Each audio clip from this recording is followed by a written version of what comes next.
So I'm in the grocery store parking lot here, and I just decided to come on and talk to you guys more. Maybe this is like part 3 of Neurodivergence series and Twin Flames. I didn't formally say that there was part 1 and 2, but this could be considered part 3. And I want to speak to the friends and partners of people who have neurodiversity. So people who are friends, partners who aren't autistic or ADHD, but you're friends and partners with someone who's autistic or has ADHD, or work colleagues, right? And I want to first say, have compassion for yourself. You who are friends or partners with someone with ADHD, or neurodivergence, it's challenging, right? Your person, whoever it is, whether your friend has ADHD, autism, or both, that person is going through challenges. Like it's a challenging diagnosis. It is challenging. It's not easy, but I know that there's a lot of videos about how hard that is. I talked about, some of my challenges, but I want to kind of like honor you who are friends and partners with that person. So like if you're a twin flame and your twin flame has ADHD or ADHD or autism, it's going to be a challenging union. And I'm not saying it's impossible. I think about my twin flame and over the years, the meltdowns that he's witnessed and put up with. And I don't like using that expression, put up with, because I'm like, that sounds like, he's a pushover putting up with me. Like what I mean is like he's been there with me when I've had meltdowns and when I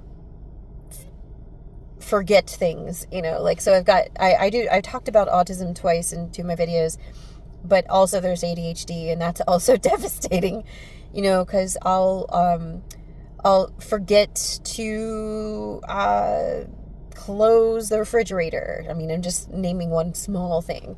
I will forget what time it is. I'm like, yeah, I'll be in there in just a sec. We're gonna watch a movie, and then an hour passes, and I'm working on a project on my computer, and he's like, are you coming in? And I'm like, oh shit, like lost track of time, right? And that once in a while happens to everybody, but it happens frequently if you have ADHD. You have a poor sense of time. And I think about it, and I think about my family and my dad, bless his soul, he's passed away.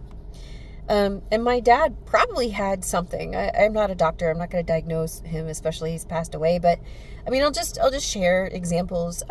When I was a little girl, I was a cheerleader, and he would forget to pick me up from cheerleading practice, or he would say that he would come to one of my competitions and then not show up, and that hurt, right? Like that really, really hurt my feelings as a kid, as a teenager. And you can think about my dad like, oh, that's such an asshole. But then as I think about it, and what if he had ADHD, or if he had traits and just got wrapped up in work, and work was challenging for him, right? But still, there's like what that did to me that's still present, right?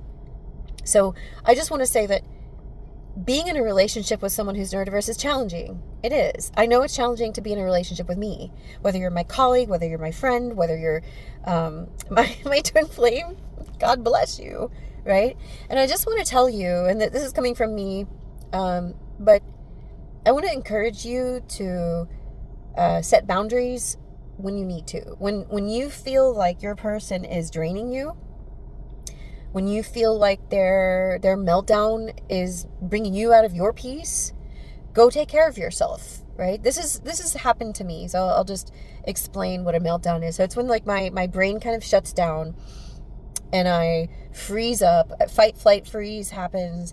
I'll cry, I'll shout, I'll slam doors, I'll slam my face on the bed, like, sobbing like Cinderella in the movie on the bench, but like in a way that's like I've lost control of my emotions in a sense, and it's like something snaps and I can't talk myself out of it because it's something happening in my brain, right? It's like if someone's like, calm down, oh, you better get away from me because I become ferocious. I'm like, calm down, who are you telling me to calm down? Like I'll start going off, like just get away, right? And then like later on, I'm fine.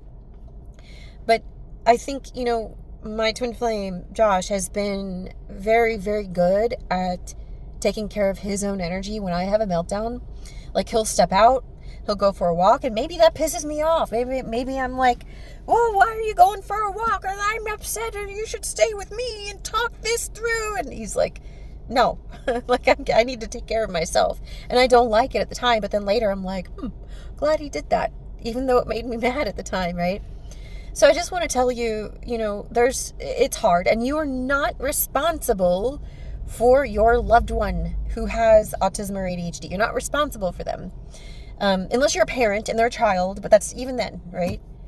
And I'm not talking about twin flames here. I'm talking about all relationships. You're not responsible for an adult, no matter what kind of disability they have, no matter what their background is. Like, you deserve to be treated well, okay? If somebody has neurodiversity, you need to come up with a way, like a way to communicate if there are challenges that arise. So here's an example. I know it's been a long time. Like, I've been on my twin flame journey for 8 years, and Josh and I have had these arguments that seem like the world's ending, right? Like, really intense arguments before. But we've come a long way, both of us. And my part is I'm getting better at identifying when I'm about to have a meltdown. Now, there's more to autism and ADHD than just meltdowns, but this is just one example, okay? And I'm able to tell him, hey, that music that you're playing is a little overstimulating. Could you turn it down? And I'm feeling the barometer, the thermometer rise. I'm about to go into the place that you don't like, where I start talking really loud and yelling, and he gets it, He no longer takes it personally. I think that was a really big turning point when he was able to identify, like, oh, this isn't Lacey screaming at me because I'm doing something wrong. This is her brain is shutting down because she's overstimulated, and it's not personal. It's not that I'm doing something wrong. And he started respecting when I had those meltdowns more, and just stepping away, not taking it personally, stepping away, taking care of himself. Meanwhile, I mean, there's things that I have to do to step away from him, right? Like when he has something going on in his life for, other reasons. So, but I just want to tell you, like, come up with something with your loved one where it's okay for them to have a meltdown, in the sense that you're not going to hold it against them, and you're going to have a way of communicating, whether you say, like, I'm going from green to yellow to red zone, or whatever you want to. You can have language if you want to come up with some code words or whatever, or you just be allowed to express, like, hey, I'm having a hard time now. I need some quiet time. For me, it was really hard to take quiet time for a long time, because I felt like a lot of nervousness about quiet time. But I had to do a lot of work on myself, a lot of coaching, therapy, a lot of it, to be able to be like, hey, I need some quiet time, even though a part of my brain didn't really want to take that. I would say to people, if you are in a situation where your loved one is having a meltdown and it becomes physically violent, emotionally abusive, or whatever, get safe, get to a safe place, make sure they're safe. If you need to call people to help you, call people to help you. If it's really dangerous, call 911, right? We haven't gotten to that point. That's never happened to us, but I do know situations where there are adults with autism or ADHD that have meltdowns that have led to violent outbursts. They're not personal, but they are to be taken seriously, right? You need to go and get the help that you need. Don't think that their experience is your fault. It's not. It's not your fault. You're not responsible for it. You can love them. You don't want to make them feel like they're carrying this on their own. Like, you don't want to make it like their problem. Like, oh, that's your autism, you take care of that, bye. It is their responsibility. But when you're in a relationship with someone, whether friend, twin flame, or otherwise, like, if you love that person, then you're willing to make accommodations in that relationship that are reasonable. That's key. Reasonable accommodations. I'm going to talk about someone Hi, you know who you are. One of my friends I play video games with, and I don't know if she'd like me to mention her name here, so I'll leave her name out of it, but she noticed that when it was like an RPG, and we were like walking in the game towards a dungeon, that I would get lost from the group. This is very, very autism related because I was not familiar with the territory, and she would wait for me and then walk with me, and I would fall off cliffs and die like all the time, right? And she would like come back and wait for me to pick up my body and go forward. And nobody else would, right? Like they would just kind of like get annoyed with me for like, flip-flopping around and dying in the game, okay? YouTube in the game. And so that is an accommodation that she was giving me. I don't know if she knew that I had autism, or maybe I talked about it a little bit, but like, she was giving me an accommodation as a friend, right? So that's something. If you care about somebody and you know that they have trouble in a certain area, it's your choice to give that person an accommodation, as long as it doesn't take from you, right? I always made sure, I was like, if it's okay, that it's not taking from you, great. An accommodation is unreasonable when it takes from you, when it's like you feel bad doing it. So it's okay to say no. It's okay to say no when your person is having a meltdown and you're not their source, right? But if you feel called to be there for them, to ask if they, want someone to parallel play with, or that, a parallel play is, it's when somebody's doing something else in the same room, but maybe not the same thing as you, right?